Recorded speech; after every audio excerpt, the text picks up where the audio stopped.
কেমন ছিল বিশ্বনবী হযরত মুহাম্মদ সাল্লাল্লাহু আলাইহি সাল্লামের ঘরবাড়ি? এই কৌতূহল মেটানো যাচ্ছে এবার ঢাকাতেই। ধানমন্ডি লেকের পাড়ে দেখা যাচ্ছে মহানবীর ঘর, আসবাবপত্র, তাঁবু ও মসজিদ। বইয়ের পাতা বা ধর্মীয় বক্তৃতার গণ্ডি ছড়িয়ে দর্শনার্থীরা এবার দেখতে পাচ্ছেন 1400 বছর আগের আরব সমাজ ও রাসূলুল্লাহ সাল্লাল্লাহু আলাইহি সাল্লামের যুগের বাস্তব প্রতিচ্ছবি। বিস্তারিত থাকছে ডেস্ক রিপোর্টে।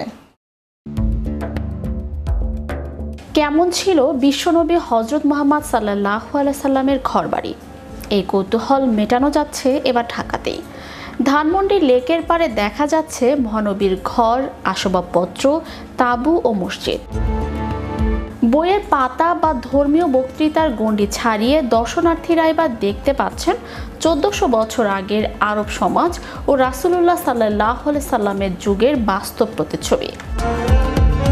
ঢাকার ব্যস্ত জীবনের মাঝখানে এক টুকরো নববী ইতিহাস জীবন্ত হয়ে উঠেছে ধানমন্ডি লেক পাড়ে। মসজিদ ও তাকওয়ায় চলছে 3 দিন ব্যাপী ব্যতিক্রমী আয়োজন সিরাত উৎসব। বিশেষ আকর্ষণ হিসেবে রাখা হয়েছে ফাতেমা রাদিয়াল্লাহু তাআলা আনহা এর ঘরের আদলে নির্মিত একটি কক্ষ, যা সরলতা আর পরিমিত জীবনের এক অনন্য নিদর্শন হিসেবে উপস্থাপিত।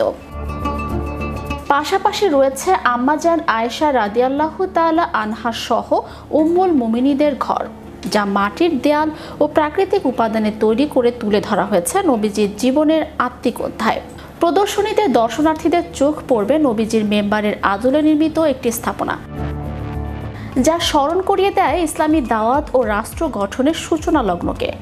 সবচেয়ে বড় বিষয় হচ্ছে এসব কিছু বানানো হয়েছে হাদিসের ভাষ্য অনুযায়ী। সিরাত নিয়ে যারা ন্যূনতম পড়াশোনা ও জানাশোনা রাখেন, তারা এই দৃশ্য দেখে আপ্লুত হচ্ছেন। এবার একটি নতুন ইভেন্ট যুক্ত হয়েছে। এটার নাম আমরা দেখেছি চোখে দেখা নবীজি সিরাত। সিরাতের অনেক বর্ণনা আমরা দেখতে পাই কিতাবের ভাষায়, কিতাবের পাতায়। সেখানে আমরা নবীজির ঘর কেমন ছিল তার চিত্র পড়ি, মসজিদের নববী কেমন ছিল তার চিত্র অধ্যয়ন করি। আমরা জানি আশার ঘরটা কেমন ছিল, সেটা আমরা অধ্যয়ন করি। কিন্তু আমরা এবার মসজিদের তাকওয়াতে এমন একটি আয়োজন করেছি, কিতাবে আপনি যেটি পড়েছেন, বইয়ের পাতায় আপনি যেটি পড়েছেন, সেটি আপনি চোখে দেখবেন।